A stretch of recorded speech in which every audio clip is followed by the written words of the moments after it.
اسے کیا ہو گیا ہے؟ پہلے تو ایسی نہیں تھی، وہ بہت اچھی باتیں کیا کرتی تھی، امی ابھی بھی اس کی تعریفیں کرتی رہتی ہیں۔ اب اسے کیا ہو گیا ہے؟ کبھی چلے جاؤ تو مجھ سے بات تک نہیں کرتی، میں خود ہی سلام دعا میں پہل کرتا ہوں، حالانکہ پہلے تو اچھی دوستی تھی ہماری، مجھے بھی اس کی طرح مہرین سے شکایتیں تھیں۔ تمہیں اوائڈ کرنے کی وجہ تو بہت واضح ہے، اب تمہاری مجھ سے دوستی ہے سو وہ یہ کبھی بھی برداشت نہیں کر سکتی کہ کوئی بندہ جو اس کا دوست ہے وہ مجھ سے بھی دوستی رکھے۔ تمہیں چھوڑنے کی وجہ بھی یہی ہے کہ اب تم مجھ سے ملنے لگے ہو، بلکہ ہو سکتا ہے کہ اسے ہماری پسندیدگی کا بھی اندازہ ہو گیا ہو۔ اس نے مجھے تفصیل سے کہا، اگر یہ وجہ ہے تو یہ بہت احمقانہ سی بات ہے۔ آفٹر آل ہر شخص کو آزادی ہوتی ہے کہ وہ جس سے چاہے دوستی کرے یا جس سے چاہے پسند کرے۔ میں اس کی بات پر کچھ الجھ سا گیا تھا۔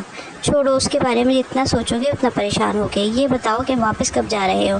ابھی تو ایک ہفتہ ہے اور شاید 9 یا 10 کو، جس دن فلائٹ کا انتظام ہو سکا۔ میں نے آئس کریم کھاتے ہوئے اسے اپنا شیڈیول بتایا تھا۔ اور پھر کب آؤ گے؟ اس نے پوچھا۔ 4-6 ماہ بعد۔ ویسے تو میں کوشش کر رہا ہوں کہ میری پوسٹنگ پاکستان میں ہی ہو جائے، مگر ابھی فی الحال 1-2 سال تک اس کا کوئی امکان نہیں۔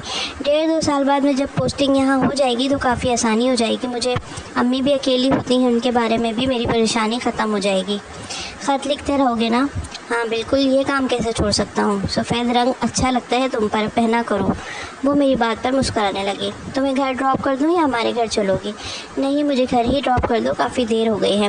اس وقت میں یونیورسٹی سے گھر پہنچ چکی ہوتی ہوں۔ آج تمہارے لیے جھوٹ بولنا پڑے گا کہ یونیورسٹی سے کسی دوست کے ہاں چلی گئی تھی، اس نے اٹھتے ہوئے کہا۔ پھر اسے ڈراپ کرنے کے بعد میں واپس گھر آ گیا۔ لاؤنج میں داخل ہوتے ہی میری نظر مہرین پر پڑی تھی۔ وہ امی سے باتوں میں مشغول تھی۔ کچھ حیرت ہوئی اسے دیکھ کر، کیونکہ جب سے میں پاکستان آیا تھا وہ پہلی بار ہمارے یہاں آئی تھی۔ السلام علیکم، آج تو بڑے بڑے لوگ موجود ہیں اس غریب خانے میں۔ وہ میری آواز پر چونک اٹھی تھی، مگر اس نے جواب نہیں دیا۔ ہاں آئی تو یہ مشکل سے ہی ہے، آج بھی بڑے جتنوں سے لائی ہوں اسے، ورنہ یہ تو آج بھی نہیں آ رہی تھی، امی نے میری بات کے جواب میں کہا تھا۔ نہیں خالہ، بس کام ہی اتنا ہوتا ہے کہ کہیں آنے جانے کی فرصت ہی نہیں ملتی۔ آپ کو پتہ ہے کہ امی کی پڑھائی کتنی مشکل ہوتی ہے۔ پتہ ہے بھائی، امی کی پڑھائی مشکل ہوتی ہے، مگر اور بھی تو لوگ ہیں جو یہ مشکل کام کرتے ہیں۔ مشل بھی تو ہے نا، اس نے تو پڑھائی کے ساتھ ہر قسم کی سرگرمی پال رکھی ہے اور پھر بھی یہاں آتی جاتی رہتی ہے۔ میں صوفے پر بیٹھتے ہوئے نادانستہ طور پر اسے مشل سے کمپیئر کر گیا تھا۔ اس نے الجھی ہوئی نظروں سے مجھے دیکھا اور کہا، میں مشل نہیں ہوں۔ عجیب سی سرد موری تھی اس کے لہجے میں۔ ہر کوئی مشل جیسا ہو بھی نہیں سکتا۔ میں کہتے کہتے رک گیا۔ ایک دم مجھے خیال آیا کہ وہ مشل کو پسند نہیں کرتی، میری اس بات پر ناراض ہو سکتی ہے۔ آ جایا کرو امی سے ملنے، ان کا بھی دل بہلا رہے گا اور تمہیں بھی لوگوں سے ملنے جلنے کی عادت پڑے گی۔ میں نے بات بدل دی۔ اس نے مجھ پر ایک نظر ڈالی تھی اور چپ رہی تھی۔ میں کچھ دیر تک لاؤنج میں ہی بیٹھا رہا، پھر اپنے کمرے میں آ گیا۔ اس کی کمپنی میں بیٹھنا آسان نہیں تھا، کافی اعصاب شکن تجربہ تھا یہ۔ وہ میری بات کے جواب میں خاموش رہی تھی، یا اگر کچھ کہا بھی تو بہت مختصر، اور وہ جواب بھی کافی حوصلہ شکن تھے۔ پتہ نہیں اب اسے کیا ہو گیا تھا، ورنہ پہلے تو وہ ایسی نہیں تھی۔ مجھے یاد تھا کہ 2-3 سال پہلے تک اس سے میری کافی دوستی تھی۔ اپنے باپ کی ڈیتھ کے بعد وہ اپنی امی کے ساتھ ننیال میں آ گئی تھی۔ تب اس کی عمر شاید 8 یا 9 سال کی ہوگی اور میں اس وقت 12-13 سال کا تھا۔ میری امی اکثر اسے اپنے گھر لے آیا کرتی تھیں اور مجھے ہمیشہ اس کے ساتھ کھیلنا اچھا لگتا تھا۔ حالانکہ شروع میں اسے اپنے ساتھ کھیل میں شامل کرنے کے لیے مجھے بہت جدوجہد کرنی پڑتی تھی، وہ بھی میرے کھلونوں کو ہاتھ نہیں لگاتی۔ جہاں امی اسے بٹھا دیتی وہ وہیں بیٹھی رہتی، بہت خوفزدہ اور سہمی ہوئی لگتی تھی۔ ہمارے گھر کی چیزوں کو وہ حیرانگی سے دیکھتی، مگر نارمل بچوں کی طرح کبھی بھی انہیں ہاتھ لگانے کی کوشش نہ کرتی۔ مگر آہستہ آہستہ امی اور میں نے اسے بہت حد تک نارمل کر لیا تھا۔ حبیبہ خالہ کی شادی کسی بہت امیر گھرانے میں نہیں ہوئی تھی۔ میری امی کے برعکس وہ ایک مڈل کلاس میں بیائی گئی تھی۔ ان کے شوہر وابڈا میں سپرنٹینڈنٹ تھے۔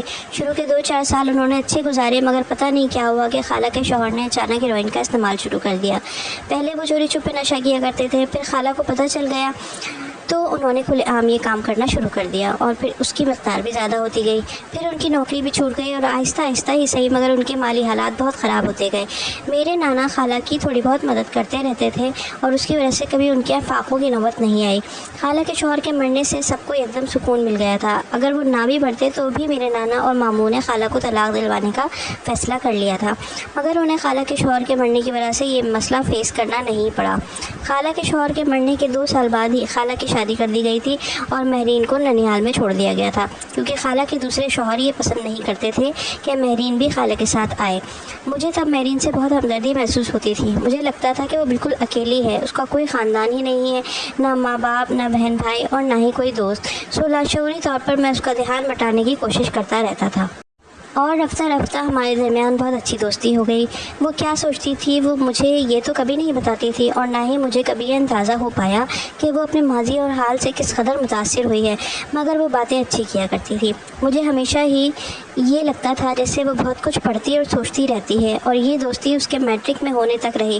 پھر میں نے لندن اسکول آف اکنامکس میں داخلہ لے لیا اور انگلینڈ آ گیا۔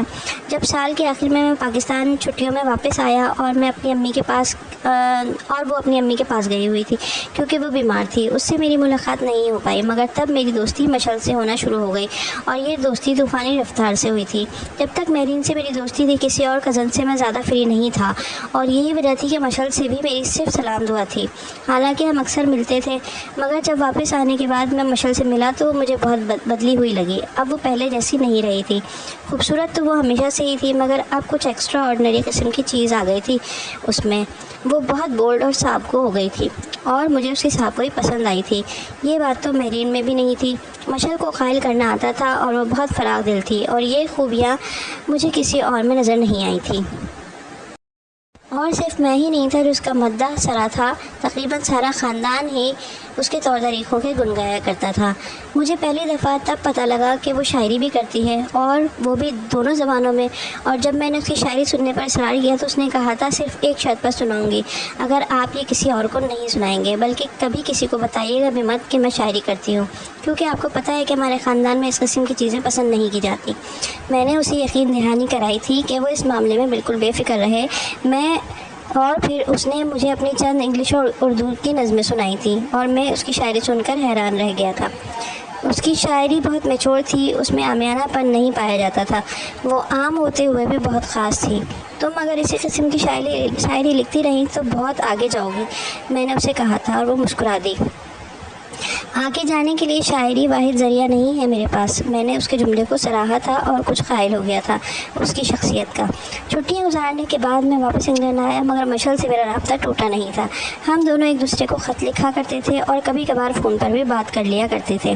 مہرین تب بالکل بیک گراؤنڈ میں چلی گئی تھی، اس سے میرا رابطہ بالکل ختم ہو چکا تھا۔ نہ میں نے اسے استوار کرنے کی کوشش کی، نہ ہی اس کی طرف سے ایسی کوئی کوشش ہوئی۔ جو وہ گزرتا جا رہا تھا میں مشعل کے سحر میں اور زیادہ گرفتار ہونے لگا تھا۔ وہ اپنی ہر کامیابی کی خبر سب سے پہلے مجھے ہی دیتی تھی، اور ایسی خبریں وہ دیتی ہی رہتی تھی۔ کبھی وہ ڈبیٹ میں جیتی، کبھی کسی مشاعرے میں کارنامہ دکھاتی، کبھی کسی لٹریری سوسائٹی کی صدر چنی جاتی، کبھی کالج میگزین کی ایڈیٹر منتخب کی جاتی۔ اس کے کارناموں کی ایک لمبی فہرست تھی جن پر مجھے بھی فخر ہوتا تھا۔ ایسا بہت کم ہوتا ہے کہ خدا کسی کو ظاہری خوبصورتی، ذہانت، صداقت اور کامیابی ایک ساتھ ہی دے دے، اور مشعل کے روپ میں ایسا ہی ہوا تھا۔ وہ اپنے ہر روپ میں یکتا اور باکمال تھی۔ وہ کبھی کسی کو تکلیف نہیں پہنچاتی تھی، بہت سافٹ اسپوکن تھی، کم از کم میں نے اسے کبھی بھی کسی کے ساتھ ترشی یا اونچے بولتے نہیں سنا تھا۔ پھر جب میں اس سے اگلے سال واپس پاکستان آیا تو مجھ سے سامنا ہونے پر مہرین ایسے ملی تھی جیسے پہلی دفعہ مل رہی ہو۔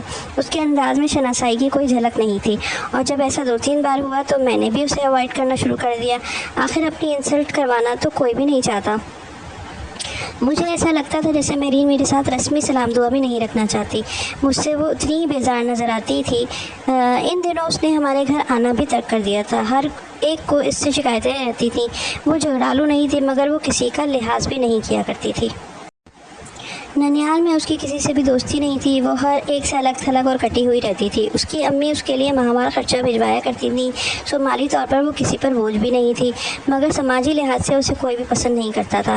مشعل کبھی کبھی اس کے بارے میں بات کرتی تھی، اور مہرین کی عادات کے بارے میں سن کر مجھے اس سے چڑ ہو گئی تھی۔ بچپن کی وہ ہمدردی ایک دم غائب ہو گئی تھی جو مجھے اس سے تھی۔ میرا خیال تھا کہ اب بھی میرا خیال تھا اور اب بھی ہے کہ جب انسان بڑا ہو جاتا ہے تو اسے اپنی کمزوریوں اور محرومیوں کا خود سے دباب کرنا چاہیے۔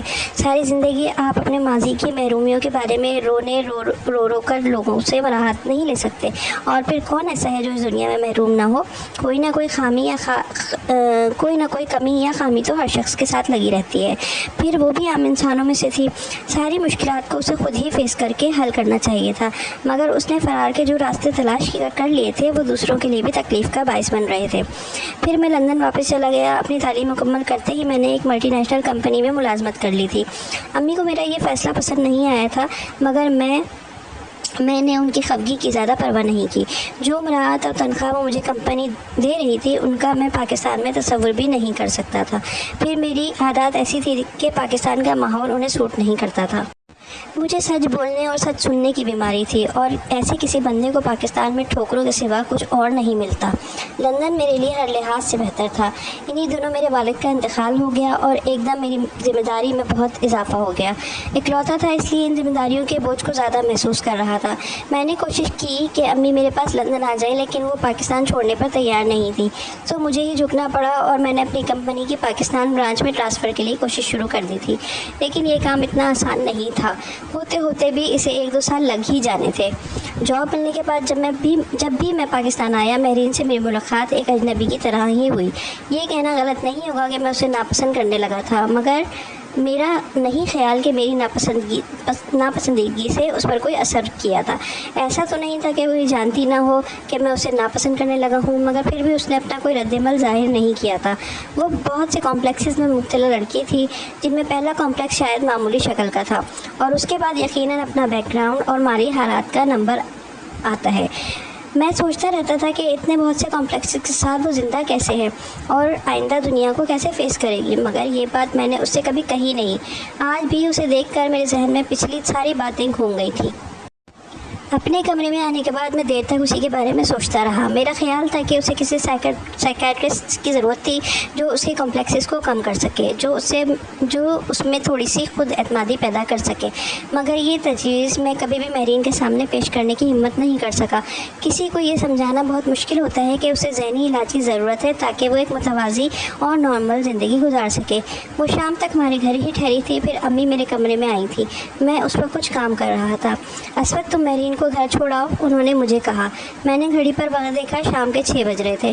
ٹھیک ہے، میں آتا ہوں، میں نے کاغذات سمیٹتے ہوئے کہا۔ وہ چلی گئی تھی۔ گاڑی کی چابی لے کر جب باہر آیا تو امی کے ساتھ لاؤنج میں بیٹھی ہوئی تھی۔ مجھے دیکھ کر اٹھ کھڑی ہوئی۔ آؤ، میں نے لاؤنج کا دروازہ کھولتے ہوئے کہا۔ اس کے ساتھ امی بھی باہر پہنچ میں آ گئی تھی۔ میں نے کار میں بیٹھ کر فرنٹ سیٹ کا دروازہ کھول دیا، مگر اس نے بیک ڈور کی طرف اشارہ کرتے ہوئے کہا، میں پیچھے بیٹھوں گی۔ کوئی بات نہیں مہرین، آگے بڑھ جاؤ، تم کون سا کسی غیر کے ساتھ جا رہی ہو؟ اس کے چہرے پر ناگواری کی لہر آئی تھی، مگر کسی پس و پیش کے بغیر وہ فرنٹ سیٹ پر بیٹھ گئی۔ مشل کبھی ایسا نہ کہتی، ایک سوچ میرے دماغ میں لہرائی تھی۔ کار اسٹارٹ کرتے ہوئے میں نے اس سے کہا، بندے کو ہر کام اپنی مرضی سے کرنا چاہیے۔ اگر تم پیچھے بیٹھنا چاہتی تھی تو تمہیں چاہیے تھا کہ تم پیچھے بیٹھنے پر ہی اصرار کرتی۔ اس نے ایک نظر میرے چہرے پر ڈالی لیکن چپ رہی۔ تمہاری امی کیسی ہیں؟ گاڑی ڈرائیو کرتے ہوئے میں نے اس سے پوچھا تھا۔ سب ٹھیک ہے، ونڈ اسکرین سے باہر دیکھتے ہوئے اس نے جواب دیا۔ مستقل رابطہ رہتا ہے ان کے ساتھ۔ پتہ نہیں، میں اس کے جواب پر حیران نہیں ہوا تھا، وہ ایسی ہی تھی۔ تعلیم مکمل کرنے کے بعد کیا کرو گی؟ پتہ نہیں، اس نے پھر اسی لہجے میں جواب دیا تھا۔ میں جان گیا کہ وہ میرے سوالوں میں دلچسپی لے رہی ہے، نہ مجھ میں۔ شاید وہ یہ چاہتی تھی کہ میں چپ رہوں، اور میں چپ ہو گیا تھا۔ وہ اتنی اہم نہیں تھی کہ میں اسے بار بار مخاطب کیا جاتا۔ ہاں، مشل ہوتی تو معاملہ اور ہوتا۔ مجھے اس کی خاموشی چبھتی تھی، شاید میں نے اسے کبھی خاموش نہیں دیکھا تھا، اس لیے۔ مشل ہر معاملے میں اس سے بہت مختلف تھی۔ وہ بہت خوبصورت تھی، دراز قد، سفید رنگت، خوبصورت بڑی بڑی آنکھیں جو دراز پلکوں سے سجی ہوئی تھیں۔ اس کا چہرہ ہر وقت مسکراہٹ کا تاثر لیے رہتا تھا۔ آنکھوں سے ہم رنگ اس کے سیاہ بال کمر تک لہراتے تھے۔ وہ بہت کم ہی انہیں باندھتی تھی۔ اور مہرین، میں نے ایک نظر اس کی طرف دیکھ کر اپنے ذہن میں جیسے اس کے نقوش ابھارنے کی کوشش کی تھی۔ اس کے چہرے میں کچھ بھی خالہ جیسا نہیں تھا، وہ بالکل اپنے باپ جیسی تھی۔ سانولی رنگت، عام سی آنکھیں، عام سے بال، معمولی شکل و صورت میں کوئی تو ایسی خاص چیز نہیں تھی جو اسے کچھ بہتر کر دیتی۔ پھر اس کی خاموشی، اس کی جلی کٹی باتیں، اس کے کمپلیکسز، واقعی کچھ لوگوں کو خدا کچھ بھی نہیں دیتا۔ پتہ نہیں کیوں میں پھر اس کا موازنہ مشل سے کرنے لگا تھا۔ کتنا مشکل ہوتا ہوگا اس کے لیے یونیورسٹی میں مشل کا سامنا کرنا، وہ جو مستقل لائم لائٹ میں میں رہتی تھی جو ہر جگہ ہر چیز ہر شخص پر چھا جاتی تھی، پھر یہ سب میرین کیسے برداشت کرتی ہوگی؟ اس کی جیلسی حق بجانب ہے، وہ اور کر بھی کیا سکتی ہے؟ مجھے مشعل پر فخر محسوس ہوا تھا۔ کیا کوئی اس سے زیادہ مکمل ہوگا؟ کسی کے پاس اس سے زیادہ نعمتیں ہوں گی؟ خوبصورتی، ذہانت، دولت، شہرت، محبت، کیا نہیں تھا اس کے پاس؟ اور وہ تو پھر اندر سے بھی خوبصورت تھی۔ اس میں غرور نہیں تھا، عاجزی تھی، نرمی، ایثار تھا، سچائی تھی جو اس کے ہر لفظ میں بولتی تھی، اور اس صاف گوئی نے ہی تو مجھے اس کا شیدا کیا تھا۔